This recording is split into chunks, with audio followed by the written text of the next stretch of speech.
Jalan pikiran Menteri Keuangan, karena sebetulnya lapangan pekerjaan kita tidak ada masalah. Tidak ada masalah juga dengan daya beli. Maka kebijakan itu supply side. Dengan dia mengatakan memberikan diskon, memberikan segala macam. Ya. Ketika supply side itu menciptakan deflasi, menurut dia itu prestasi. Satu orang yang makan tabungan-tabungan yang bisa entek, kalau kata orang Jawa. Kalau semakin gak ada, dia lari ke hutang. Hutang pun ternyata juga dia udah habis limitnya, baik pinjol maupun kartu kredit. Itu yang bisa menjelaskan konsumsi agregat kita turun, Mas Walil. Di saat pendapatan gak ada kan? Kalau pemerintah berkorban lebih dulu, pemerintah pun punya efektivitas untuk bicara dengan kelompok yang masih punya uang. Saya udah berkorban. Kamu juga dong. Kamu juga dong. Kalau sekarang kan yang terjadi enggak? Yang di Kendal buat pabrik kosong. Dibuat pabrik mobil listrik di Subang. Dia sekarang protes. Diperas oleh ormas. Tapi pernah nggak pemerintah berpikir, saya ciptain deh lapangan kerja di desa.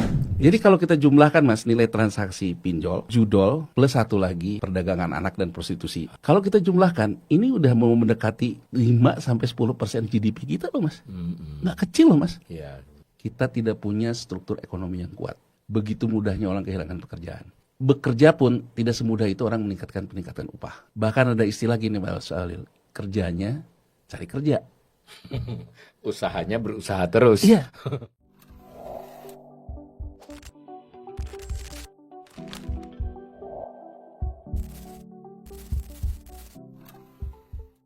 Salam cerdas. Ibu, bapak, saudara-saudara yang saya hormati, sesi ngobrol ekonomi kali ini kembali saya bersama dengan sohib saya, Mas Yanuar Rizky. Assalamualaikum, Mas Yanuar. Waalaikumsalam warahmatullahi wabarakatuh, Mas Alil. Sehat ya, Mas? Alhamdulillah, Mas. Walaupun batuk dikit. Musim-musim sakit ini, tim kita juga ada yang sakit. Saya hari ini akan mengajak Mas Yanuar bincang tentang isu terkini ya. Ada isu pelambatan ekonomi, kan ada juga pengumuman tentang pengangguran. Sebelum pengumuman BPS juga ada proyeksi IMF, Bank Dunia. Jadi ini di bulan April tadi banyak isu-isu besar di makroekonomi dan tanggal 5 Mei tadi BPS mengumumkan, mungkin sedikit ditayang biar kita lihat.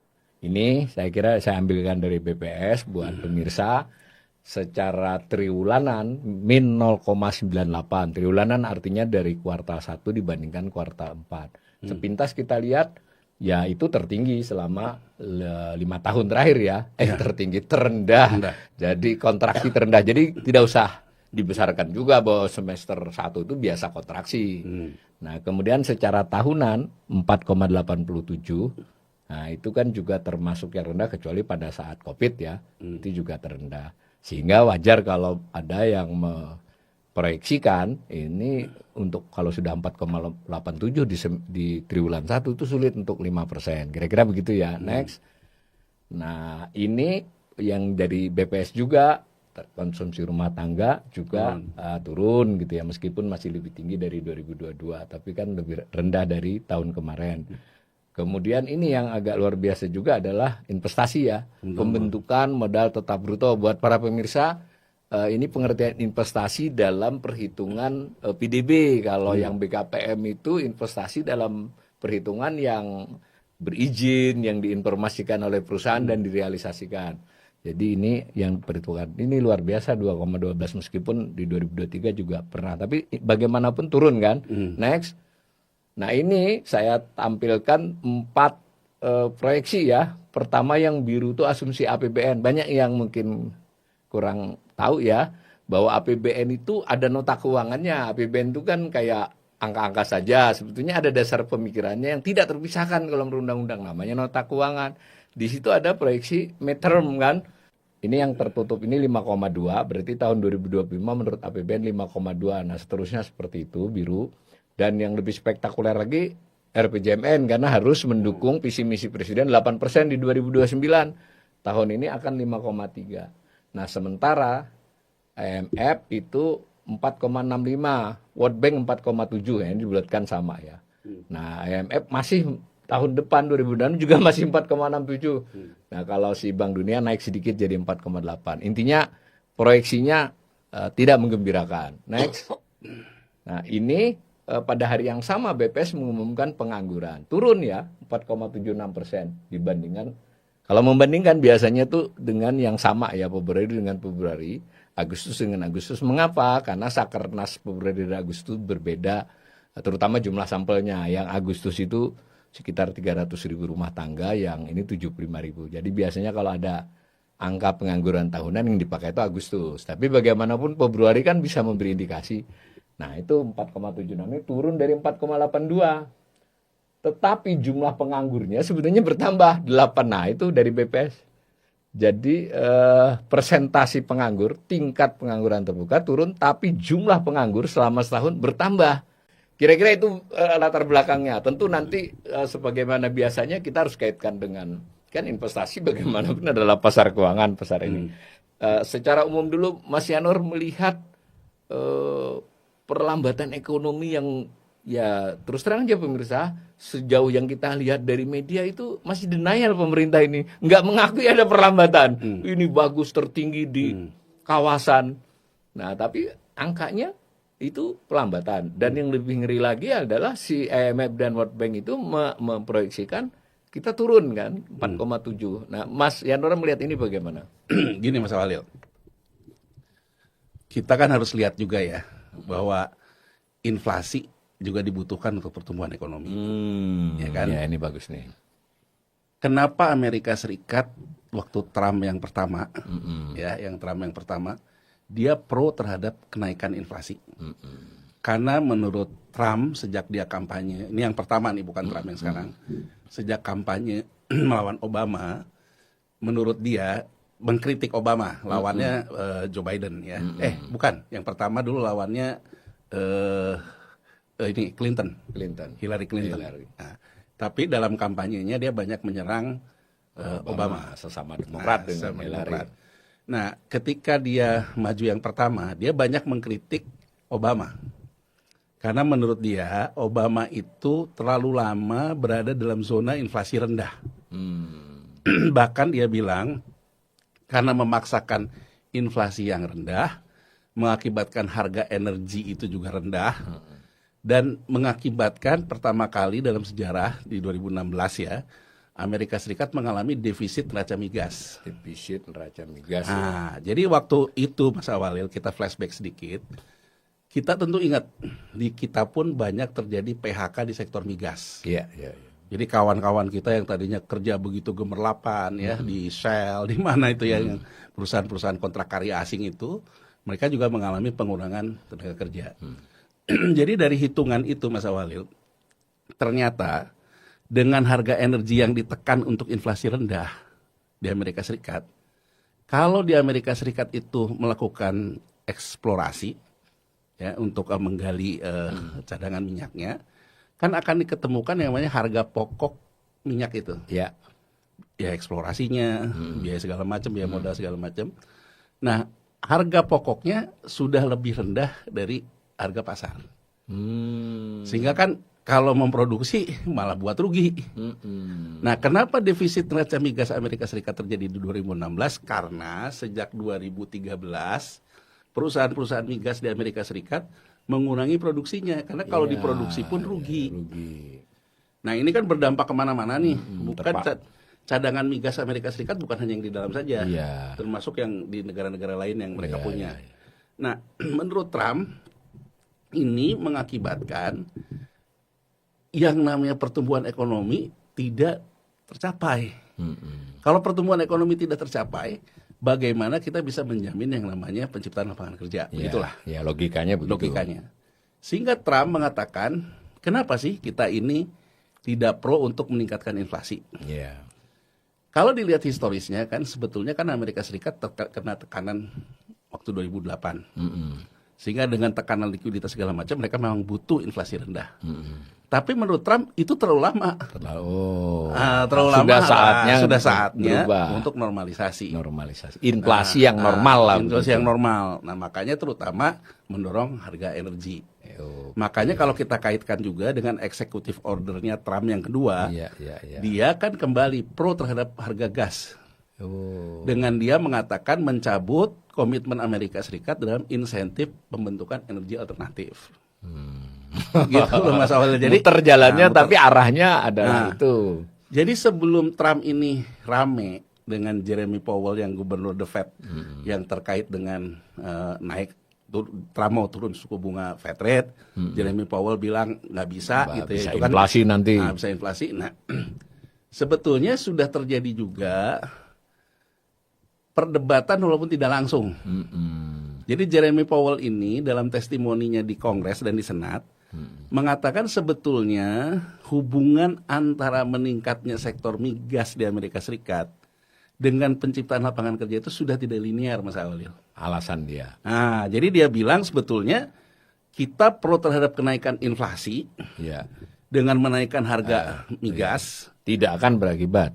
Betul bahwa secara logikanya kalau harganya sudah sama, dia akan berproduksi lagi. Produksi lagi. Nah, tapi ternyata setelah dicoba waktu Trump pertama, tidak silinier dulu gitu Mas Awalil. Jadi gini Tidak gampang. elastis lah ya. Tidak elastis. Gampangnya kalau dulu begitu sektor minyaknya turun, Ya. terjadi Pengurangan tenaga kerja. Begitu sektor minyaknya digenjot naik, Iya. walaupun terjadi inflasi, Penyerapan meningkat. Ya. Nah, menurut Jeremy Powell di tahun, kalau aku nggak salah testimoninya di 2023 atau berapa lah gitu ya.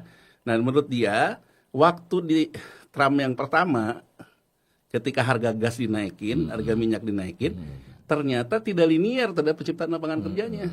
Itu alasannya dia. Alasannya dia. Jadi dia bilang bahwa ada masalah dalam persoalan struktur pertumbuhan ekonomi kita terkait dengan penyerapan lapangan kerja. Ya kan? Nah, ya kalau kita telah ya banyak ya Mas Walil karena karena kan sektor sekarang bukan hanya migas. Banyak.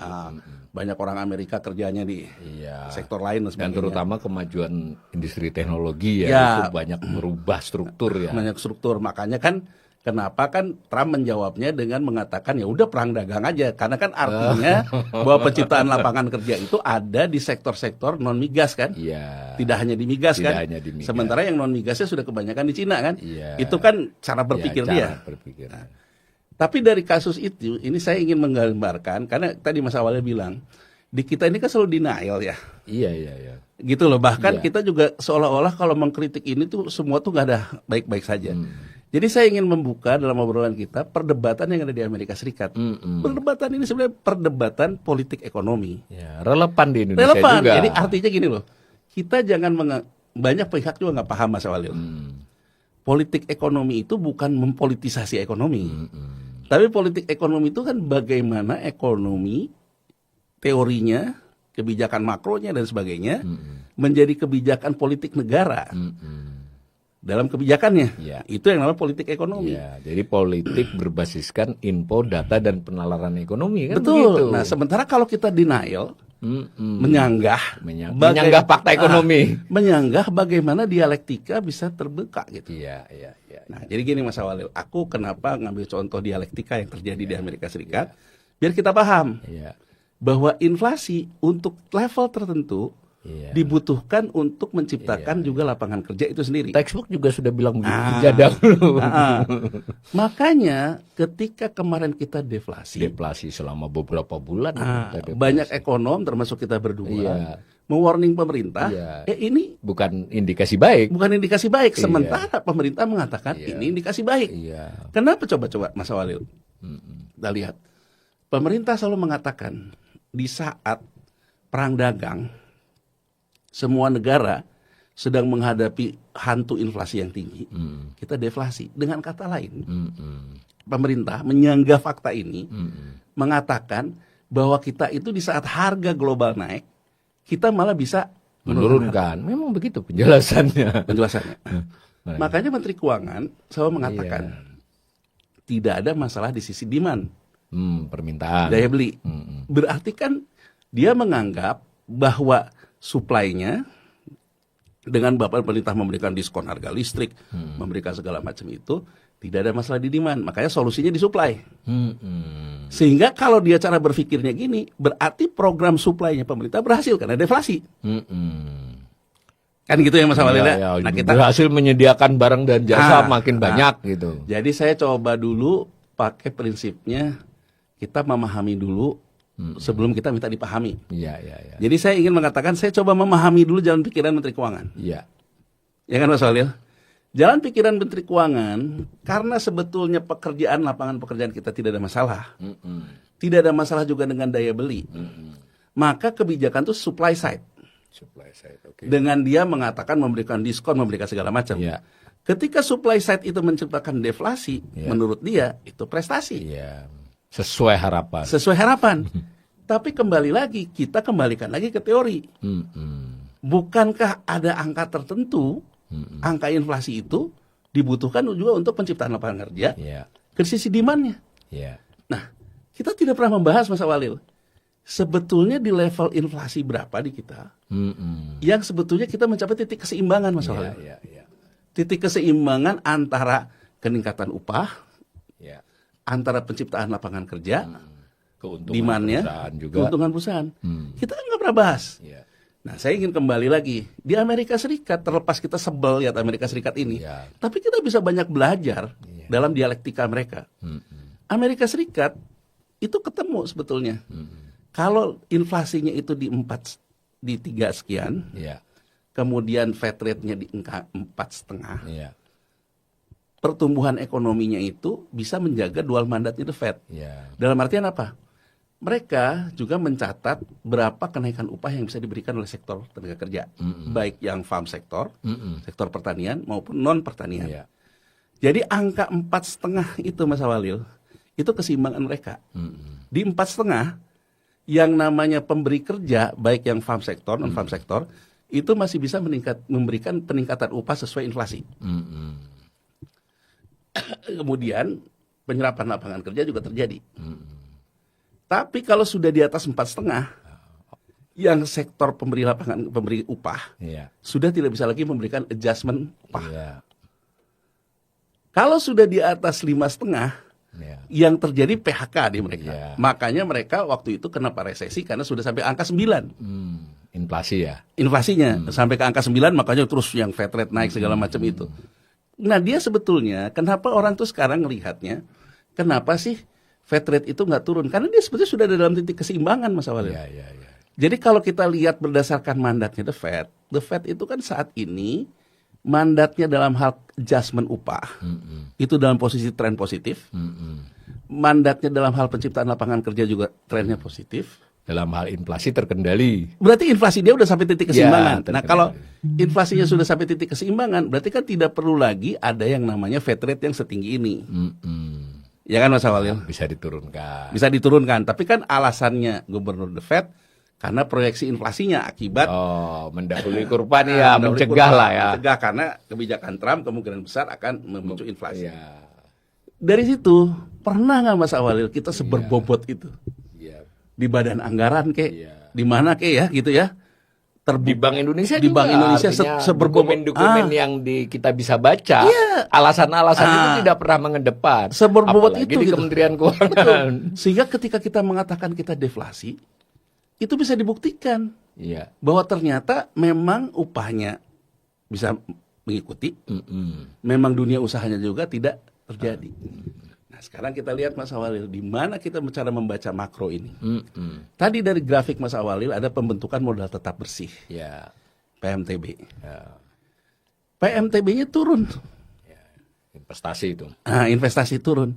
Kalau PMTB-nya turun, berarti pembentukan modal tetapnya turun, penciptaan lapangan kerja dari pembentukan modal tetap pun turun. Iya, otomatis itu. Ya kan Mas Awalil? Iya, iya, iya. Terus kita sama aja dengan kita main-main angka. Saya masih ingat Mas Awalil, ketika pemerintah di semester tahun lalu mendenial persoalan kelas menengah kita, Iya, iya, iya. menyanggah kelas menengah. Pemerintah mengatakan tidak terjadi kok penurunan kelas menengah berdasarkan data BPS. Tapi sama dengan data Mas Awalil tadi, jumlah orangnya turun, banyak tambah, prosentasenya berkurang. Iya. Nah, artinya kan ada kelas menengah baru yang masuk dalam populasi. Kemudian yang namanya kelas menengah turun kelasnya juga terjadi. Ya kan Mas Awalil? Ya, datanya begitu sebenarnya kalau kita mau membaca dari sudut yang bukan seperti pemerintah. Jadi sebetulnya kita sudah melihat sinyal kelas menengah kita punya masalah tuh sejak lama Mas Awalil. Ya kan, karena ibaratnya dia bisa positif, tapi dia juga bisa negatif. Iya, iya. Itu juga dalam pengangguran. Nah, kalau kita dengan melihat datanya tidak linear, kita lihat banyak data ini, Masihkah kita mengatakan Keadaan baik-baik saja. keadaan baik-baik saja? Artinya Mas Awalil, kalau pembentukan modal tetap bersih tidak terjadi, Modal tetap bruto singkatnya. ya modal tetap bruto. bruto, ya modal tetap PMTB ya, pembentukan modal tetap bruto tidak terjadi, berarti tidak terjadi yang namanya penciptaan lapangan kerja. Kemudian jumlah tenaga kerja bertambah, Ya, angkatan kerjanya. angkatan kerja bertambah, pengangguran berdasarkan ini turun, Iya. tapi jumlahnya nambah. Artinya apa yang bisa kita baca?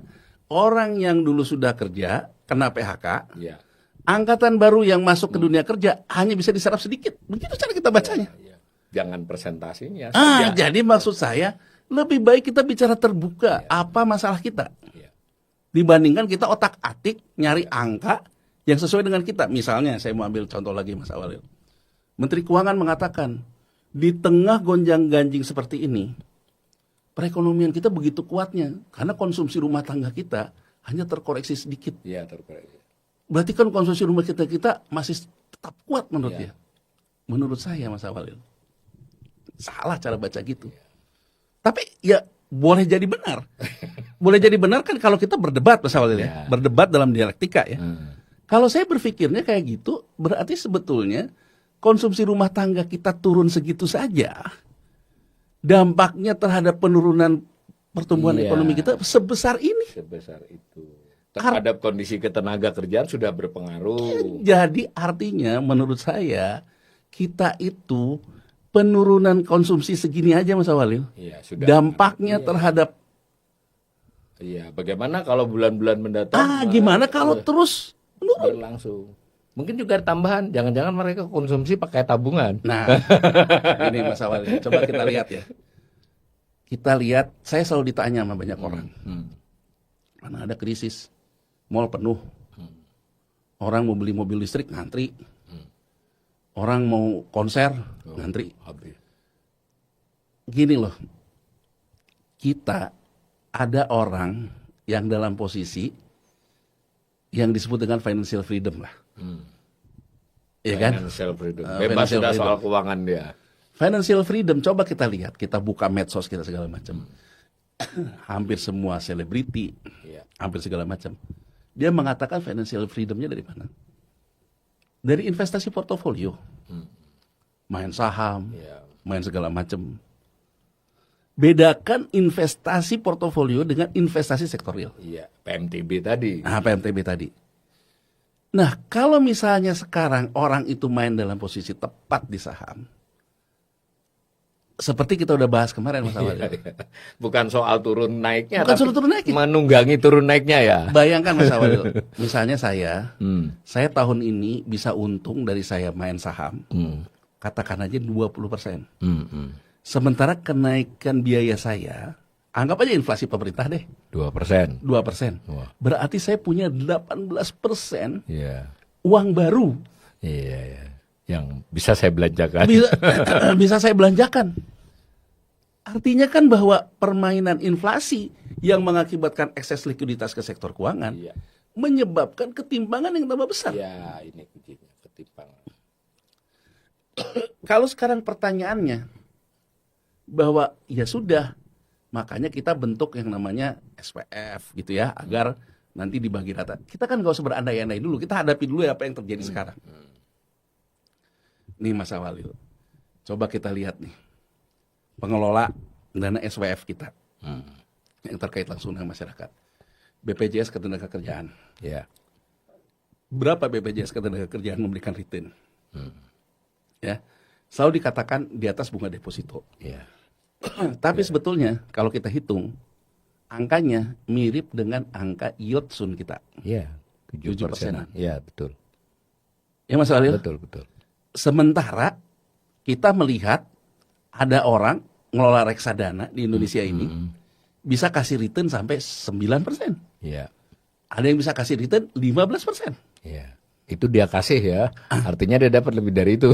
Kan 7% yang diterima oleh BPJS Ketenagakerjaan didistribusikan kepada Iya, iya. penerima manfaatnya. Bisa nggak itu menjadi solusi untuk mengatasi inflasi? Ya belum tentu. Ya. Gitu loh Mas Awalil ya. Nah, Jadi singkat cerita Mas Awalil, kita ini kan harus melihat apa nih. Konsumsi kita ternyata turun hanya sedikit. PMTB-nya turunnya banyak. Banyak, betul. Ya Mas Awalil ya. Pengangguran jumlah agregatnya turunnya banyak. Ya. Pertanyaannya, kita bisa jawab sebetulnya. Kalau kita lihat dari tabungan, untuk yang jumlahnya kecil, nilainya kan turun. Ini yang sudah kita bicarakan. Ya, betul. Sering kan? Ya, yang tier bawah itu tambah turun. Artinya Mas Awalil, ada satu orang itu ketika dia menghadapi tekanan konsumsi, dia tidak akan menghemat dulu Mas Awalil. Dia akan pakai tabungannya. Ya. Nah, kemudian kalau kan gitu loh. Kita pakai persamaan aja deh. Y itu kan sama dengan C konsumsi, Iya. plus S saving kan gitu ya, kita hitung GDP kan, plus I investment, terus plus belanja pemerintah G, terus plus ekspor mengurangi impor. Sekarang kita kembali ke rumah tangga deh. Ya. C kita, konsumsi kita itu diperolehnya dari mana? Pertama dari pendapatan kita, gaji kita. Kalau gaji kita, kalau C minus Y-nya masih positif, Y-nya masih ada sisanya, maka kita akan menabung Nabung, ya. ke S kan. Ya. Kalau kita menganggap menabung itu return-nya rendah, kita mulai ke I. Ya, dipindahlah ke investasi. Ya kan? Nah, sekarang apa yang terjadi? Kalau misalnya C-nya lebih besar dari Y-nya, Iya. maka saya akan mengambil S. Kalau Iya. punya Iya. tabungan Mas Awalil. Makan tabungan. Ah, makan tabungan kan? Kalau saya punya investasi ya mungkin saya beruntung karena dapat dari financial freedom tadi. Tapi kan sekarang kita bisa baca, oh ada orang yang mengambil S. Kalau dia nggak punya S, ngambilnya mana? Utang. Iya, iya, iya. Nah, kita lihat nih sisi utang. Iya, iya. Coba kita lihat utang. Yang pinjol legal aja, pinjol legal itu Pinjol kan legal. yang ada di OJK. Iya. Nilai transaksinya meningkat terus dari tahun ke Meningkat tahun. terus, betul.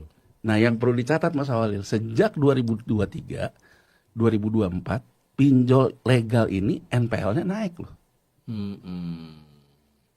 Kalau NPL-nya naik, artinya apa Mas Awalil? Orang yang tadinya bisa pinjam ke pinjol, karena sekarang saya udah nggak bisa bayar, saya udah nggak boleh ngambil lagi. Iya.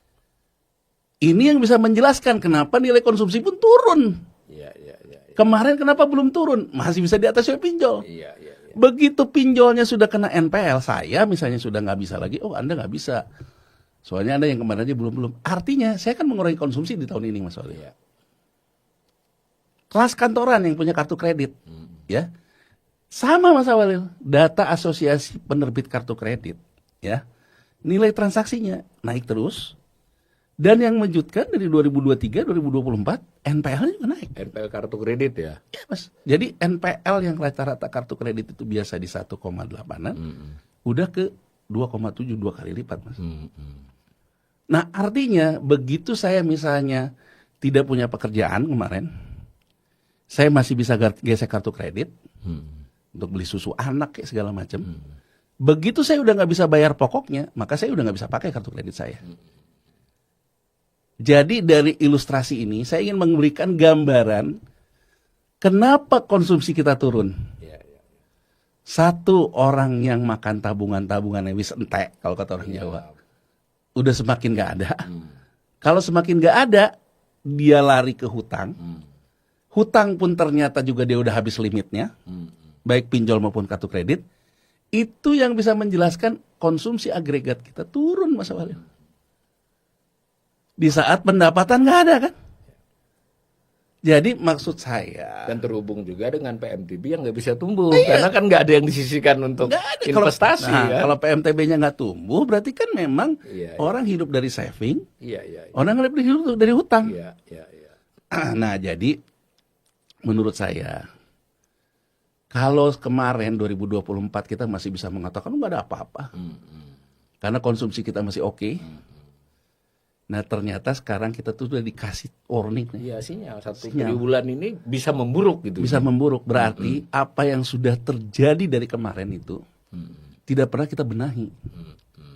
Bagaimana orang membiayai hidupnya dari tabungan, bagaimana orang membiayai hidupnya dari hutang, kita anggap tidak ada apa-apa karena kita ngelihat angka konsumsi tidak ada apa-apa. Alangkah naasnya menurut saya Mas Awalil, Kalau sekarang kita juga masih menipu diri sendiri. Turunnya angka konsumsi ini artinya untuk membiayai dari tabungan, membiayai dari hutang pun sudah kena ke limit. Jadi menurut saya, apa jawabannya? Jawabannya sebetulnya ini sesuatu yang sudah terjadi lama. Kita tidak punya struktur ekonomi yang kuat. Begitu mudahnya orang kehilangan pekerjaan. Bekerja pun tidak semudah itu orang meningkatkan upah. Bahkan ada istilah gini Mas Alil, kerjanya cari kerja. Usahanya berusaha terus. Iya. Jadi bayangin Mas Alil, kita mungkin melihat fenomena biasa saja ya. Iya, iya. Misalnya di kantor. Ya, di kantor misalnya ada orang kemudian di samping kerja dia jualan macam-macam. Iya. Dilihat bosnya, lama-lama karyawan saya ini nggak konsentrasi nih, malah berdagang dengan segala macam, ya kan? Tapi fenomena yang harus kita baca loh, bahwa sektor supply yang dikatakan oleh Menteri Keuangan sebetulnya juga tidak bisa memenuhi angka konsumsi real. Jadi kalau orang ngomong tentara, polisi, ada yang kemudian juga ngojol, di super ojol. Guru ngambil pinjol, bahkan data OJK pengambil pinjol terbesar guru.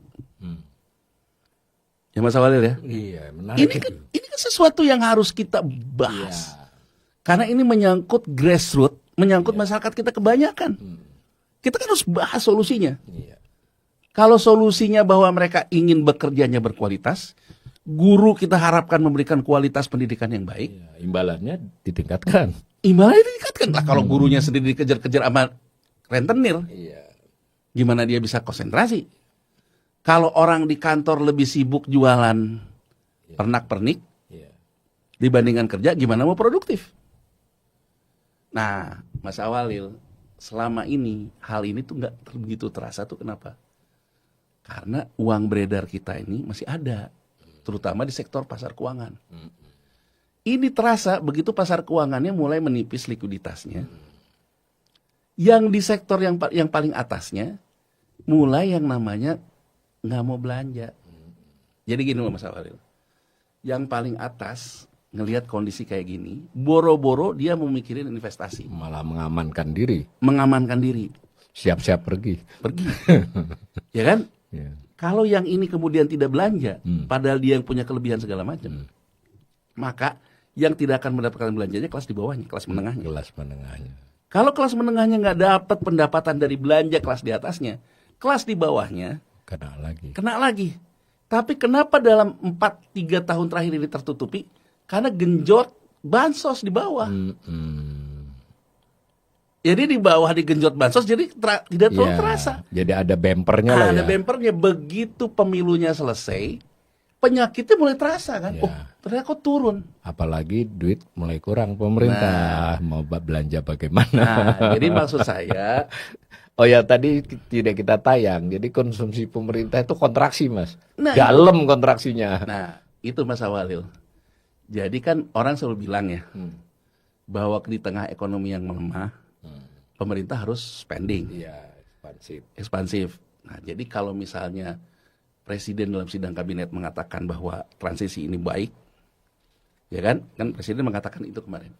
Bahwa proses transisi dari pemerintahan Presiden Joko Widodo ke proses Presiden Prabowo Subianto menurut dia baik. Bahkan dia mengatakan prestasi Pak Jokowi menjaga inflasi. Kemudian dia mengatakan kita baik-baik saja. Presiden juga ingin menggambarkan kita tidak punya kesulitan cash flow, terutama ke pasar, karena ada utang-utang kita jatuh tempo. Tapi khawatir kita bisa bayar gitu kira-kira. Tapi data BPS ini Mas Awalil mengatakan hal yang berbeda. Wajar dong kalau sekarang kita tanya, sebenarnya pemerintah punya uang nggak? Terutama cash flow. Iya, cash flow. Punya uang nggak? Kalau sekarang dikatakan bahwa MBG itu punya nilai multiplier, harusnya belanja pemerintah nggak kontraksi Mas Awalil. Iya. Jadi maksud saya, kita harus bedakan narasi antara narasi dengan kenyataan. Kenyataan Kenyataan yang ada di kasir ternyata belanjanya turun. Turun. Jadi kalau menurut saya, kalau sekarang orang banyak menganggap bahwa pemerintah ini punya kesulitan cash flow, ya data berbicara, nggak bisa juga diyakinkan dengan macam-macam gitu loh. Jadi Mas Awalil, menurut saya ini udah sinyal betul pemerintahnya kesulitan cash flow, dunia usahanya udah megap-megap dengan PMTB tadi, masyarakat di bawahnya juga sudah tidak bisa mengambil lagi tabungan, mengambil lagi ini. Kalau kita teruskan Mas Awalil, Ada tambahan tadi, orang kayaknya malah ngepak-ngepak barang untuk pergi. ya orang kayanya juga tidak belanja. Iya. Jadi coba Mas Awalil kalau kita lihat kenapa IMF dan World Bank memberikan melandai ke bawah di 4,7 ya, itu aduh bagus. 2025, 2026, 2027. Ya. Sebetulnya ini persis yang kita kemukakan sebelumnya, karena di 2025, 2026, 2027 terjadi peningkatan belanja hutang jatuh tempo kita. Betul. Jadi IMF, Iya. World Bank Menghitung itu. menghitung itu. Artinya apa? Pemerintah nggak bisa belanja banyak-banyak. Ya, Yang real. artinya bahwa di saat masyarakatnya juga lagi mengalami masalah, Iya. pemerintahnya juga disibukkan untuk mengatasi tidak terjadi jatuh hutang jatuh tempo. Berarti G-nya belanja pemerintahnya akan terus menurun Mas Walil. Iya. Makanya dia kan forecastnya begitu. Iya. Baru setelah 2029 dia baru menurut forecastnya naik. 29 baru naik sedikit. Nah jadi maksud saya dari sisi itu dan termasuk banyak lembaga rating Iya. melihatnya itu bahwa Indonesia itu punya problem terhadap cash flow. Iya. Sementara di sisi lain ingin menunjukkan ekonomi komando, Iya. MBG, Koperasi Merah Putih ya, macam-macam lah Danantara gitu. Sekarang pertanyaannya gitu, kalau G-nya sekarang kita melambat, sebetulnya yang harus ditanya di Banggar itu gimana caranya teknokrasinya? Orang bilang misalnya, kita bahas sedikit misalnya ya, Koperasi Merah Putih nanti akan mendapatkan uang dari Bank BUMN. Pertanyaan saya Mas Awalil, Bank BUMN itu sendiri dia menjaga stabilitas sektor keuangan dari untuk kebutuhan pemerintah. Ya. Kan akan terjadi rebutan uang. Karena likuiditasnya mengering tadi. Nah, likuiditas mengering. Kemudian dikatakan bahwa ada Satgas PHK. Jangan gampang memudah PHK orang. Iya. Terus nanti disuruh lagi memberikan kredit Bank BUMN misalnya. Atau Danantara. Ngomong gampang Mas Awalil. Iya.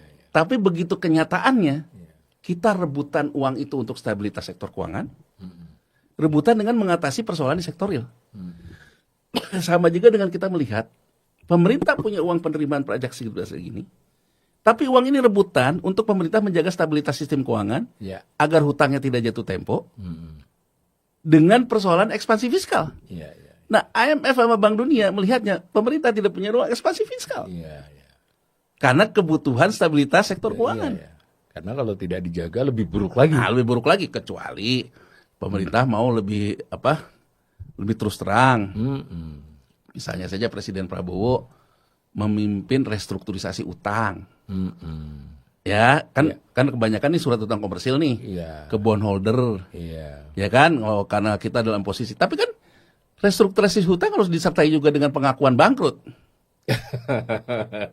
Iya nggak Mas Awalil? Di korporasi begitu ya. Kan pernyataan bangkrut. Tapi kan ini yang selalu ingin ditunjukkan tidak ada apa-apa. Kita bisa bayar utang tepat waktu.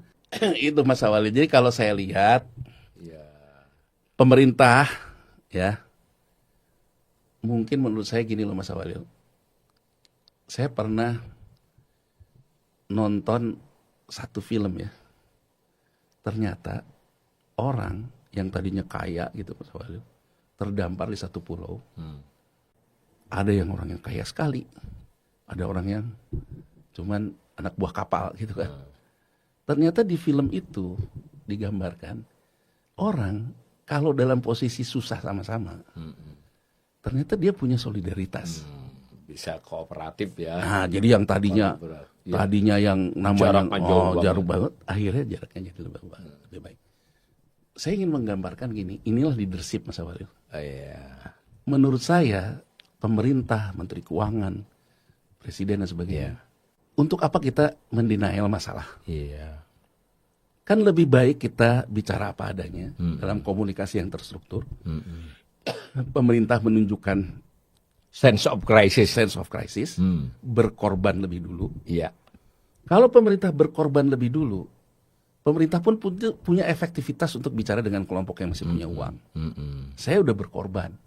Kamu juga dong. Kamu juga dong. Kalau sekarang kan yang terjadi enggak. Iya. Pemerintah dalam setiap pertemuan dengan oligarki seolah-olah pemerintah ini bisa ngerjain apa-apa. Rumah 3 juta bisa dikerjain. Apa bisa dikerjain? Kita akan nomor sekian. Nomor sekian. Kemudian glorifikasi kan masih terjadi. Iya, iya.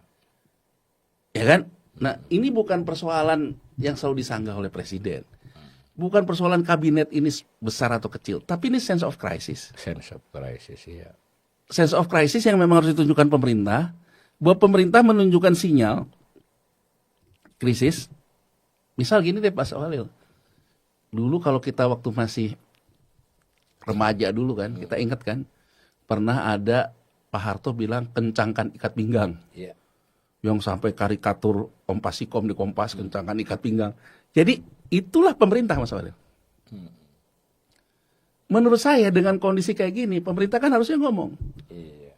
Mari kita berhemat. Iya. Yang punya uang, mari kita belanja di pasar.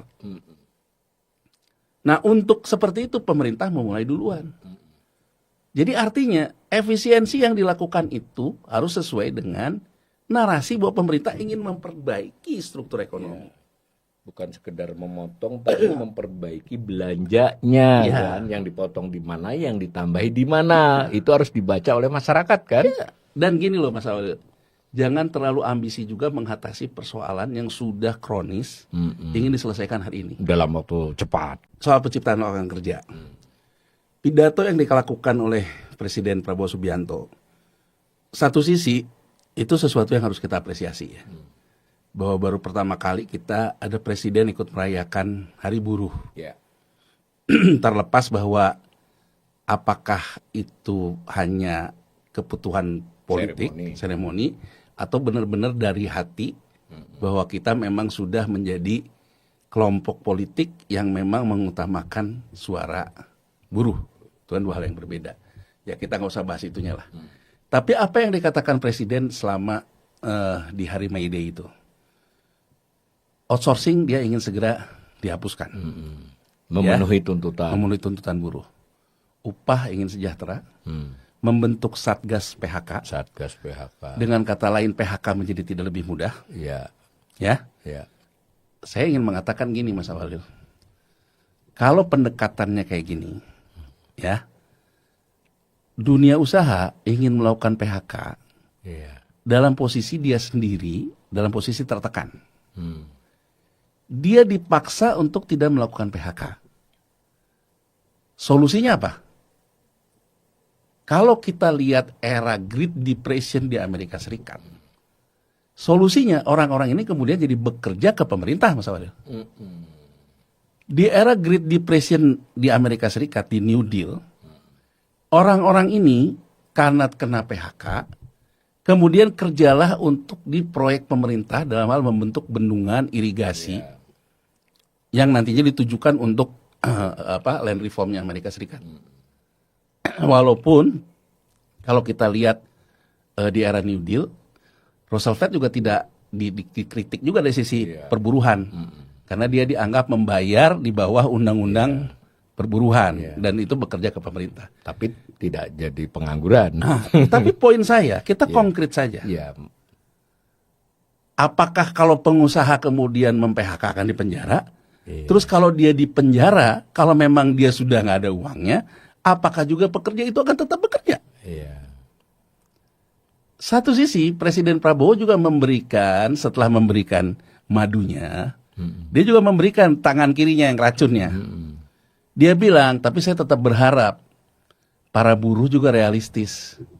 Kalau nggak ada investor, bagaimana kita Menciptakan menciptakan lapangan peluang kerja. kerja? Nah, sekarang kita mau menyelesaikan investor. Datang ke kita. Maaf kata nih. Ya. Kita kurang liberal apa undang-undang cipta kerja kita? Investor bisa memiliki lahan melebihi VOC. undang-undang kita gitu loh. Iya, bisa. Jadi kalau sekarang dikatakan bahwa investor udah diberikan insentif, banyak. Datang nggak? Enggak kan ternyata. Ada banyak faktor menurut saya Mas Awalil. Kita mungkin memberikan itu ya di saat sebetulnya situasi global juga tidak baik. Tidak baik-baik saja. Jadi jangankan dia disuruh untuk investasi kepada sesuatu yang baru ketika dia sendiri lagi memiliki masalah yang terjadi saat ini. Orang selalu membandingkan, ini kan soal relokasi pabrik. Begitu kita meliberalisasi undang-undang tenaga kerja, maka akan terjadi relokasi pabrik Ke kita. ke kita. Tapi kemudian apa yang muncul? Oh ternyata di kita itu biaya ormasnya banyak. Ormas lagi yang disalahkan. Ormas lagi yang disalahkan. Tapi begini Mas Awalil, saya ingin kita bicara realita aja. Saya tidak mau menyentuh kepada aspek bahwa ormas ini tadinya adalah binaan aparat. Tapi Itu soal lain lah. lain. Tapi gini Mas Walil. Jadi saya pernah ketemu orang Indonesia. Dia investasi sawah di Myanmar Mas Walil. Jadi tadinya nih dia ya tapi tidak sekaya Pak Haji yang sekarang terkenal itu ya. Sama juga dapat warisan batubara. Karena dia juga tidak bisa ini dia jual. Saya tanya, jadi dari jual lahan batu bara itu dipakai apa Pak? Oh saya beli sawah. Di mana? Di Myanmar. Kaget saya. Ini ya saya ketemu dia kira-kira tahun 2008 atau 2009. Orang Indonesia. Indonesia. Kenapa Pak di Myanmar? Oh lihat aja Mas. Ini kalau di Myanmar. Kalau saya beli sawah. Saya nggak usah mikirin tuh. Yang namanya harus ngasih ke Pak RT, Pak RW, Ormas, ya kan? Semua serba pasti. Saya investasi, semua serba pasti. Terus dijual kemana Pak berasnya? Oh, saya join Mas sama anggota DPR. DPR sana. DPR sini. Oh, DPR sini. Yang dapat kuota impor. Oke. Naas nggak Mas Awalil? Jadi intinya dia lebih iya. memilih investasi sawah di Myanmar, yang kemudian berasnya juga diimpor lewat dimakan di sini lewat kuota impor. Iya. Nah kemudian yang jadi menarik saya gitu, kenapa itu bisa terjadi? Nah saya kemudian ya nggak berapa lama mendapatkan penugasan ya dari negara ini untuk di pupuk Indonesia. Saya kembali teringat cerita lama saya. Mau cari tahu lebih dalam. Mau cari tahu lebih dalam. Kenapa ya? Dulu tuh orang sampai ke Myanmar dan sebagainya. Jadi Mas Awalil, bisa dibayangkan nggak? Kalau sekarang kita ke desa, orang mengeluh, angkatan kerja pertanian kita menurun. Orang nggak mau lagi jadi petani. Saya ketemu satu jawaban. Ketika saya di Pupuk Indonesia, saya membaca Sustenas Pertanian yang dihasilkan Departemen Pertanian dan BPS. Ya, menarik Mas Awalil. Ternyata untuk satu petak sawah itu mereka hanya dapat 16 juta. Satu petak itu berapa? Ya di bawah nggak mungkin 1 hektar, Iya. nggak mungkin 1 hektar, ya kan sesuai dengan subsidi kan subsidi kalau hektar itu mungkin berapa petak ya? 4 atau 6 petak. Karena kan subsidi pupuk hanya diberikan untuk sawah kecil Mas Walil, bukan yang sampai lebih dari. Jadi ternyata Mas Walil biaya yang dikeluarkan 12 juta, 4 juta Mas Walil. Kalau punya 1 petak, saya hanya punya 4 juta. Sekali musim panen ada 3. Kalau kita anggap panennya berhasil terus 3 kali, setahun 12 juta Mas Walil. 12 juta berarti sebulan 1 juta. Dibandingkan dengan misalnya jadi supir ojol misalnya. Atau dagang apa di makanan di ojol. Itu yang menyebabkan sebetulnya terjadi crowding out Mas Walil. Karena angkanya hanya seperti itu. Kemudian saya bertanya lagi gitu loh Mas Awalil. Oh, kalau itu tidak menarik, artinya tenaga kerja kita dari desa ini dia akan bermigrasi Ke kota. ke kota. Banyak ekonom yang mengatakan memang kita tidak perlu mengandalkan sektor pertanian. Tidak Itulah perlu kenapa industri, karena industri lah yang kemudian akan mengganti yang namanya kegureman pendapatan di sektor pertanian. Dalam perjalanan Mas Walil, saya ke beberapa kegiatan konferensi Asosiasi Produsen Pupuk. Saya ada ke Cina, ya Mas Walil ya. Saya ada ke Amerika Latin, dan saya ada ke Amerika Serikat. Jadi yang menarik Mas Walil, kalau saya lihat, Cina itu memastikan Mas Walil, yang namanya sektor pertaniannya, on farm-nya, itu biayanya efisien, karena itu untuk ngasih makan, efisien dan produktivitas. Tapi tenaga kerja dari sininya itu tidak merusak sektor pertanian. Begitu juga di Amerika Serikat Mas Walil. Jadi terutama saya agak lama di Amerika Serikat ya. Kalau Cina kan agak tertutup. Jadi saya di Amerika Serikat tuh baru tahu Mas Walil. Hasil New Deal mereka dulu itu, mereka tuh punya warisan yang namanya Farm Bill. Jadi Farm Bill itu undang-undang pertanian. Yang dibahas tiap 5 tahun. Pemerintahnya kan 4 tahun. Farm Bill ini menentukan Mas Walil nanti apa sektor, makanya kan orang bilang Amerika Serikat sendiri mensubsidi sektor pertanian. Dari Farm Bill itu nanti juga akan muncul yang namanya Farm Bond, obligasi pertanian yang diterbitkan oleh pemerintah Amerika Serikat. Ini terkait kur, terkait segala macam. Ya. Nah, saya ingat Mas Walil, ada studi yang mengatakan biaya pertanian on farm ya yang tertinggi itu di Indonesia itu biaya sewa lahan Mas Walil. Oke, Jadi kalau kita bandingkan dengan peer-nya nih, dengan Thailand, dengan Vietnam, dengan Myanmar, dengan Malaysia, dan Filipina. Kita itu harga pokok produk gabah kita tertinggi dari sewa lahan.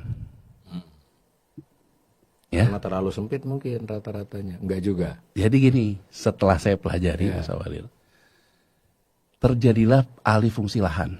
Oke. Saya bertanya misalnya di Amerika Serikat, Ya. kalau saya beli lahan pertanian yang itu diuntukkannya untuk gandum kan kalau di dia, Ya. saya boleh beli Mas Walil, bebas, negara kapitalis kan, tapi saya tidak boleh mengalihfungsikan. Tetap harus nanam. Tetap harus gitu, kalau buat gandum. Nah sementara yang terjadi di kita, petani menjual lahannya jadi properti, berkuranglah lahan pertanian. Ini poin Mas Walil tadi, Ya, perlahan. berkurang. Ya. Kemudian yang tersisa ini dari yang jual dibeli, Mas Walil bisa beli nih. Ya. Ini yang terjadi yang saya lihat beberapa di daerah Jawa ya. Saya jual, Mas Walil misalnya orang sukses di kota lah. Ya. Mas beli dong Ya. sawah saya, dibeli sama Mas Walil. Kebetulan keluarga misalnya. Ya. Dibeli sama Mas Walil. Saya yang tadinya pemilik lahan, Mas Walil kemudian ya udah kamu kerjain aja sewanya. Mas Walil kenakanlah saya sewa tanah saya. Bentuknya bagi hasil atau apapun soal lain. Yang penting itu kan ada ongkosnya.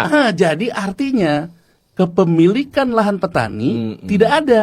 Iya. Menjadi sewa lahan. Makanya kan saya selalu mengatakan saya pro terhadap land reform. Ya. Karena itu yang bisa mengatasi penurunan ongkos biaya on farm. Nah setelah sewa lahan Mas Walil, ternyata yang ketinggi kedua adalah buruh tani. Ya, buruh ya. Kalau saya jalan ke Amerika, ke Cina, ya, ke Argentina segala macam, ini diatasinya oleh apa? Mekanisasi Mas Walil. Makanya muncul isu food estate dan sebagainya ya. Mekanisasi. Mekanisasi. Kemudian kalau misalnya mekanisasi, buruh tani yang ini tuh kemana? Itu pertanyaannya. Harus dipikirkan juga transformasinya dong, mestinya. Yang saya lihat di Amerika Serikat Mas Walil, ini mengakibatkan civil war di dia. Oh, sampai begitu. Mekanisasi itu menimbulkan civil war di mereka. Jadi antara Kita harus kelompok belajar dari ini. Iya, jadi civil war di mereka karena orang digantikan oleh mekanisasi. Iya. Nah, solusinya kemudian dari pasca civil war itu, orang-orang ini dijadikanlah jasa pertanian, dibentuk industri jasa pertanian di desa. Jadi di desa tuh dibentuk nih bahwa dia punya jasa pertanian, misalnya mupuk, benih segala macam, tapi tidak dalam hal menanamnya. Jadi muncullah toko tani modern di Amerika Serikat. Yang pekerjanya tadinya para buruh tani. Nah, saya Mas Awalil dalam kesempatan ini saya ingin ngomong gitu. Kita pernah nggak berpikir menyelesaikan penyerapan lapangan kerja dari hal-hal yang simpel kayak gini? Coba Mas Awalil, kalau sekarang kita berpikir, orang sekarang bilang yang di Kendal buat pabrik kosong, dibuat pabrik mobil listrik di Subang, dia sekarang protes, diperas oleh ormas. Tapi pernah nggak pemerintah berpikir, saya ciptain deh lapangan kerja di desa, ya kan? Yang menggeser tenaga buruh tani ini ke sektor ini agar biaya lahannya juga murah. Tujuan produktivitas saya tercapai. Coba Mas Awalil, tadi data Mas Awalil ya. Orang sekarang mengglorifikasi juga Menteri Pertanian, Presiden Prabowo, mengatakan sektor pertanian naik, bahkan Menteri Keuangan Sri Mulyani bilang berlimpah malah. berlimpah, bahkan mengatakan bahwa sektor sektor pertanian kita luar biasa menyerap yang namanya tenaga kerja. Ya, paling banyak itu. Mas Awalil, kalau sekarang saya dipecat di pabrik di sini, saya pulang ke desa, kemudian ada saya punya paman, wis lah, kamu ikut saya aja ke sawah. Tapi entah saya tidak dibayar, tapi kan saya dicatat di BPS bekerja. Iya betul. Ikut Kerja keluarga namanya. Kerja keluarga. Kalau saya dibayar, berarti saya akan mengurangi margin om saya. Ya. Cuma karena solidaritas saja ya. Nah, jadi maksud saya, ini penyerapan lapangan kerja yang identik dengan peningkatan kesejahteraan atau tidak? Iya. Atau ini sebetulnya parasut penyaman, parasut pengaman ala Indonesia. Iya, karena memang kalau di PHK pulang kampung, di kampung masih diterima, tapi kan berarti uang yang segini akan dibagi lebih banyak. Nah, maksud saya, kenapa pemerintah nggak mikir gitu? Harusnya ini dijadikan indikasi. Indikasi. Bahwa ini harus diatasi, tidak bisa dibiarkan begitu saja. Iya, coba gitu ya, dalam artian kenapa kita harus mikirnya MBG? Kenapa kita nggak creating yang ini? Iya. Ya kan? Iya. Ini salah satu contoh. Kemudian yang saya perhatikan lagi, karena kita itu seolah ingin mengatasi lapangan pekerjaan sesuatu yang kronis, inginnya cepat. Buat program MBG, ternyata ada yang komplain, nggak dibayar. Yang keracunan. Teknokrasi segala macam. Jadi menurut saya Mas Awalil, kita punya masalah kronis, tapi kadang-kadang kita tuh perlu menyelesaikan luka dulu. Gejalanya doang kita selesaikan. Luka dulu deh kita selesaikan. Misalnya kita ingin menciptakan pabrik dalam sekejap susah. Tapi kita misalnya ingin memulai yang namanya industri hilirisasi, ya dimulailah dari pertanian misalnya. Mas Walil, ini catatan sejarah yang harus jadi pengingat kita. Jepang masuk kita tahun 1942, Mas Walil. Kemudian Jepang itu melakukan lockdown loh, bukan karena ada COVID. Jadi kita ini tidak bisa berhubungan dengan dunia luar. Alasan Jepang, karena Jepang ingin meruntuhkan pengaruh VOC. Karena sudah terlalu lamanya VOC punya pengaruh. Pada waktu itu Jepang datang, kalau kita lihat waktu itu kan kita menyambut gembira ya, seolah-olah kan ada orang yang memang menciptakan saudara tua kita mau membebaskan dari VOC. Saya kemudian pelajari Mas Walil, kenapa bisa lockdown? Ternyata Jepang itu memanfaatkan 3 klaster yang dibuat oleh VOC, oleh Belanda. Ini yang disebut dengan zona autokrasi oleh dia. Autokrasi pertama itu Sumatera, Mas Walil. Sumatera itu diciptakan VOC untuk kebun. Autokrasi kedua itu Jawa dan Bali, itu diciptakan VOC untuk sawah, sayur mayur dan sebagainya. Autokrasi ketiga itu soal di Sulawesi di timur, soal rempah-rempah. Apa yang Jepang lakukan? Autokrasi 1, 2, dan 3, Anda bertransaksi antara 1, 2, dan 3. Barter lah kasarnya Mas Walil. Gitu loh. Hidup tuh Mas Walil. Maksud saya, ini yang disebut dengan self-sufficiency. Kenapa sih kita selalu rumit berpikir investor asing gitu ya. Kenapa pemerintah nggak memulai, bisa nggak kita transaksi antar daerah? Nanti mungkin ke depan Mas Awalil akan menarik lagi, kalau kita sajikan data transfer clearing nih, data clearingnya BI, Bank Indonesia, dari antar daerah, dugaan saya turun Mas Awalil. Iya. Jadi maksud saya pemerintah atasi dulu yang ini nih. Ya, yang bisa diatasi, yang manageable ya. Yang manageable. Di dalam otoritas bisa dibandingin dipengaruhi. mesti ngomong sama investor hilirisasi, investor manageable aja gitu. Ya. Dari kan menurut saya kan Ya. ini yang harusnya tuh jadi kalau mau ekonomi komando tuh komando yang mana gitu. Oke, saya potong. Jadi ini pemirsa dari penjelasan Mas Yanwar dan tadi sudah diantarkan oleh slide saya itu bahwa berbagai indikasi dari data resmi loh, bukan data kami berdua, yaitu Badan Pusat Statistik, itu memberikan isyarat ada sesuatu yang disebut dengan perlambatan ekonomi yang kelihatan dari data pertumbuhan ekonomi, kelihatan juga dari data ketenagakerjaan. Untuk data ketenagakerjaan bagaimana membacanya saja, karena jangan di highlight cuma penurunannya, tadi sudah kita sebut soal jumlahnya, kemudian secara implisit juga disebut pertanian yang menampung begitu banyak tenaga kerja, 41,67 juta, masih itu terbanyak. Jadi sekalipun sekilas mata orangnya banyak gak tertarik, tidak tertarik tapi terpaksa kan, karena balik. Kemudian juga belum lagi ditambah dengan status berusaha sendiri, Mas, ini juga termasuk yang terbesar untuk ukuran Februari. Berusaha sendiri itu ya sebenarnya termasuk ojol. Jadi itu kemudian juga tadi disebut juga oleh Mas Yanwar, ada orang yang bekerja tapi sebenarnya dia tidak dibayar, pekerja keluar. Ini juga tertinggi, Mas, sepanjang puluhan tahun. Jadi kalau dibaca dengan cara melihat seperti itu, menguatkan yang soal pelambatan di atas tadi. Yang kemudian yang ketiga, ya kita sih tidak harus ngikut IMF atau World Bank ya. Tapi masa pas mereka bilang baik, sini glorifikasi. Wah, tapi ketika mereka bilang buruk, kita itu kan IMF sama World Bank. Ya kalau mau nggak pakai sekalian. Tapi faktanya mereka memproyeksikan, dan ini sangat penting sekali ya. Mereka memproyeksikannya kita tuh hanya 4,7 sampai 2 tahun ke depan, bahkan sampai 2009 cuma naik ke jadi 4,9. Artinya tadi Mas Yanwar menduga ya dari mereka itu kira-kira argumennya seperti ini. Bahwa kita tidak setuju dengan ramalan itu boleh saja. Apa artinya kita? Mitigasi kita. Kita lihat argumennya kan tadi sudah disebut. Nah, ini sudah keahlian beliau keluar. Jangan lihat ini soal sekedar produksi, ini ada urusan dengan industri keuangan, dengan urusan investasi, dengan kepastian ujungnya. Maka tadi yang menarik dari Mas Yanwar saya garis bawahi, situasi dunia ini memang sedang mengalami pengeringan likuiditas, perlambatan lah juga. Karena itu saatnya juga kita melihat ke diri sendiri kan, dan yang rasional, ambisi boleh lah, tetapi kita mulai dari yang manageable lah, yang bisa kita kontrol. Maksudnya dalam hal ini pemerintah, Bank Indonesia dan semua lah. Dan itu mungkin kan, bahwa kita tahu nih kita mengalami kesalahan di masa lalu, mestinya industrialisasi itu berbasis pertanian.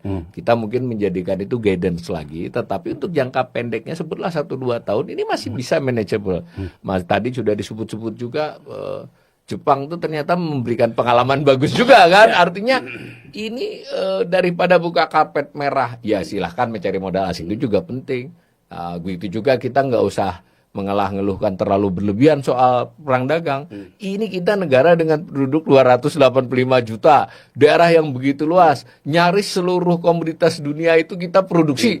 Artinya ini kan diperlukan formasi baru, yang itu pemimpinnya adalah pemerintah kan begitu. Itu yang digambar, dan itu lebih mungkin membuat kita tidak jadi 4,7, mungkin bisa didorong 5,6. Bener nggak saya nyimpulkan begitu, Mas Yanwar, kurang lebih? Benar, Mas Awalil. Dan menurut saya gini loh, jangan juga bombastis bicara 8%. Betul. Menurut saya gini loh, yang penting itu kalaupun tumbuhnya cuma sampai ke 5,2, tapi kita bisa mengatasi persoalan daya beli. Kita bisa mengatasi persoalan masyarakat kita tidak tergantung lagi ke namanya hutang. Menurut saya itu udah langkah awal yang baik.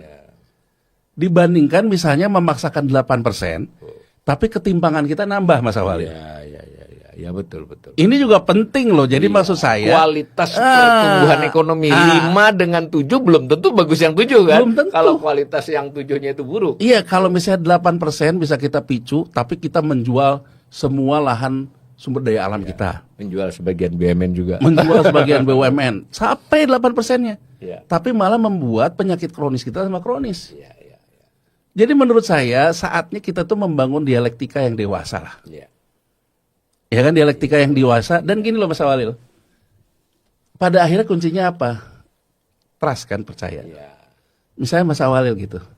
Mas Awalil disuruh loncat gitu kan. Mas Awalil kan itu kan akan lihat sebelah yang nyuruh kan. Iya. Iya kan? Mas Awalil akan loncat kalau Mas Awalil percaya ke yang sebelah. Nah, maksud saya pemerintahan ini kan harus menciptakan trust. Kenapa ormas ini makin banyak? Disadari atau tidak, yang menciptakan adalah para politisi. Karena untuk mengalih suara, segala macam kan. Jadi jago lah. Jadi kalau kita lihat ke bawah Mas Walil, masyarakat kita tuh sudah terbiasa menerima bansos, atau kalau menerima pabrik, dia cuman sudah terbiasa ngomong, jatah saya mana. Kalau ada pabrik di situ. Jadi kita ini mengalami penyakit kronis seperti ini. Nah, caranya menurut saya transformasi pekerjaan. Orang-orang yang ada di desa-desa ini harus disiplinkan. Nggak ada lagi nih uang keamanan. Kamu harus kerja, harus segala macam. Tapi juga pekerjaannya diciptakan. Tapi kenapa mereka tidak bisa didisiplinkan? Karena dia mungkin lihat Pak Kades saya aja korup. Iya. Pak Kadesnya nanti lihat Pak Camat aja korup. Iya. Pak Camat lihat Pak Bupati aja korup. Iya. Nah, jadi Mas Awalil, trust yang pertama yang harus dilakukan apa? Ya, melawan korupsi itu jangan omon-omon. Iya. Harus ada sinyal bahwa semua orang takut melakukan korupsi karena pemimpin tertinggi melakukan tindakan korupsi. Tapi kalau dibahas kayak gini, yang ada tuh jadi show gitu loh Mas Awalil, yang juga memperparah kondisinya. Jadi saya ingin mengatakan gini loh, penyakit ormas adalah penyakit elit sebetulnya. Elitnya juga terima gratifikasi, ya ke bawahnya. Jadi siapa yang bisa menghentikan Mas Awalil? Ya, elitnya. Jadi artinya kan keteladanan merubah segala sesuatu. Elit yang menunjukkan sense of crisis akan menjadikan sense of crisis ke bawah. Akan menimbulkan orang mau ikut berpartisipasi, menanggung derita sementara kan gitu kira-kira. Kan kalau kita sama-sama susah ya mungkin kita juga ya udahlah sama-sama susah. Tapi kan kalau sekarang misalnya saya disuruh susah, sebentar saya lihat kok tapi kamu nggak susah ya. Akhirnya kan kembali lagi nggak akan. Jadi begitu ya pemirsa, kita sebetulnya kita ekonomi juga sadar, sangat sadar ya bahwa ekonomi itu terhubung dengan hal-hal lain dalam kehidupan nyata ini. Yang paling dekat dengan kebudayaan, dengan etika, dengan tadi keteladanan. Jadi jangan kira bahwa angka-angka makroekonomi, pertumbuhan ekonomi, pengangguran, inflasi, kurs itu tidak terhubung dengan soal sosiologis, psikologis. Tadi kan keteladanan lah kalau kita pakai bahasa populernya. Jadi ya pada saat isu efisiensi anggaran itu harus tampak, tidak dalam bahasa hanya sekedar angka kan. Apakah para pemimpin itu memperlihatkan bahwa mereka harusnya misalnya bisa pakai 2 mobil rombongannya, tapi pakai 5 misalnya, pakai pesawat bisa 1 jadi 2, itu fakta kan yang di informasi itu pasti rembes, nggak bisa ditutupi. Nah begitu juga dengan cara-cara hidup yang lain, itu simple, tetapi yang lebih mendasar lagi dikatakan oleh Mas Yanuar, kita harus memulai dari masalah yang benar-benar sedang dihadapi kan begitu Mas ya, yang luka yang ada dan terpenting lagi adalah masalah yang dialami oleh lapisan terbawah. Itu paling penting. Lapisan tengah juga ditenangkan karena tengah ini kalau teriak-teriak juga mengganggu. Tapi lapisan tengah ini sebetulnya lebih komunikasi dibandingkan dipaksakan mereka untuk harus segera pulih. Kalau yang bawah ini kan nggak bisa. Nah, padahal pada saat bersamaan misalnya bawah ini juga ya bukan salah mereka juga kan ketika mereka belasan tahun, kemudian menciptakan budaya misalnya tadi, budaya tangan di bawah, kemudian tadi dalam hal tertentu budaya kalau ada pabrik masuk, ya kita di sini bukan dapat karena bekerja ya, dapat karena hal lain. Kalau bekerja wajar kan, begitu juga tambang segala macam kan. Nah ini memerlukan apa istilahnya tindakan nyata, kepemimpinan yang nyata ya. Nah sebagai closing statement, tapi kita kembalikan ke topik. Apa yang kira-kira kita rekomendasikan untuk bisa dilakukan sekurang-kurangnya ya mencegah perlambatan lebih jauh, Mas? Kuncinya, Mas, pemerintahan itu kuncinya ada di kebijakan. Ya. Kebijakan itu kuncinya teknokrasi. Teknokrasi itu berarti kita sebetulnya menghitung segala macam asumsi dan ilmu memilih. Kita membuka ruang dialektika. Dialektika. Kita memilih yang mana yang paling memberikan impact cepat untuk mengatasi masalah yang ada di depan mata. Terutama pelemahan daya beli. Ya. Dan ini, Mas, yang aku ingin selalu katakan. Underground ekonomi kita itu menunjukkan sinyal lain yang menunjukkan kita ekonomi ini tidak baik-baik saja. Pinjol ya, angka total pinjol yang sudah sampai 75 sekian. Pinjol, kemudian judol. Judol itu juga satu hal lagi. Kapan-kapan kita harus bicarakan ini. Judol ini bayangin aja, melebihi transaksi kapitalisasi pasar modal udah sekarang. Jadi kan luar biasa kan. Padahal pemainnya yang kecil-kecil kan gitu kan. Jadi kalau kita jumlahkan, Mas, nilai transaksi pinjol dengan judol plus satu lagi perdagangan anak dan prostitusi. Prostitusi. Jadi kalau yang ketiga ini saya pernah diajak PPATK membahas ya. Saya coba hitung nih, Mas, kalau pinjol kan datanya data OJK. Judol ya data pemerintah juga. Plus data trafficking ini, perdagangan anak dan juga prostitusi online. Kalau kita jumlahkan, ini udah mau mendekati 5-10% GDP kita loh, Mas. Nggak kecil loh, Mas. Ya kan, nggak kecil. Jadi maksud saya, kita harus mengatasi persoalan ini segera. Caranya gimana? Berikan pekerjaan. Untuk memberikan pekerjaan, jangan juga terlalu yang rumit-rumit. Kita harus lihat pekerjaan apa yang bisa diberikan cepat kepada mereka. Ya kan, Mas? Nah, jadi kalau menurut saya, disinilah teknokrasi bekerja. Penguatan sektor pertanian, ya kita mulai misalnya. Ya kan? Nah, saya tuh ambil contoh gini, Mas. Saya ambil satu contoh nih, Mas Awalil. Mungkin kita juga berpikir gitu. Oh, ini ada produk, ya saya mungkin pakai yang paling simpel deh. Durian nih, Mas Awalil. Sekarang saya punya beberapa kawan, cuman jadi trader durian aja. Untuk durian-durian premium, luar biasa marginnya. Nah, sekarang kan bisa nggak kita misalnya mikir, Mas Awalil, masyarakat kita kopi, kopinya dibuat baik, kemudian durian, kita pilih deh beberapa nih yang dijadikan cerita, coklat cerita sukses, dibuat baik betul di situ segala macamnya, pendanaannya dijual ke masyarakat kota ini oleh pemerintah. Ini ada sekuritisasi kebun durian. Dijamin lah oleh pemerintah. Iya dong, dijamin oleh pemerintah. Nilai investasinya segini, kapan dapat return segini, mungkin kita juga mau. Karena banyak orang ingin memiliki kebun tapi nggak punya ilmu kebun. Ingin punya kebun tapi takut berhadapan sama ormas. Nah, mungkin saya yang simpel, kenapa sih pemerintah ini tidak menggunakan dana antara untuk hal-hal simpel kayak gitu? Bukan dimulai dengan hilirisasi tambang. Jadi maksud saya, kenapa nggak dana antara itu menjadi inkubator? Ya kan, sehingga akhirnya yang namanya ormas yang segala macam itu diatasi oleh inkubator ini kan. Petaninya, bibitnya segala macam. Nanti dia juga menjual ke masyarakat kita sendiri. Ini investasi nih. Anda nggak akan berhadapan sama ormas. Kenapa kita nggak memulai ini, Mas Awalil? Jadi maksud saya, kalau ini dilakukan, siapa yang bisa kita contoh? Ya Vietnam. Dan ini prospek ekspornya bagus semua untuk contoh-contoh tadi. Kalaupun nggak ekspor, perdagangan antar dalam negeri itu lebih tinggi, Mas Awalil. Jadi betul itu. Jadi maksud saya, kenapa sih nggak mulai dari yang simple gini? Tapi kita bisa kerjakan. Dan langsung terasa. Langsung terasa, itu sih. Begitu ya pemirsa. Sekali lagi saya tidak bosan-bosan untuk garis bawahi ini kanal lebih kepada literasi. Kita mencoba, siapapun narasumber saya, termasuk yang paling sering adalah Mas Yanuar, kita ingin menggambarkan masalahnya sedemikian rupa. Tentu dalam penggambaran dan penjelasan itu ada pendapat kami. Ya kalau pendapat bisa keliru, bisa berbeda. Tetapi kami kanal ini, terutama saya dibantu sekali oleh Mas Yanuar, itu benar-benar ingin topik-topik yang mestinya menjadi menyangkut hajat hidup orang banyak ini dan masa depan kita semua menjadi topik-topik pembicaraan yang tidak tabu. Ya artinya kita memberi masukan, menilai situasi, dan begitu juga mungkin kanal lain atau ibu bapak saudara-saudara juga dalam berbincang.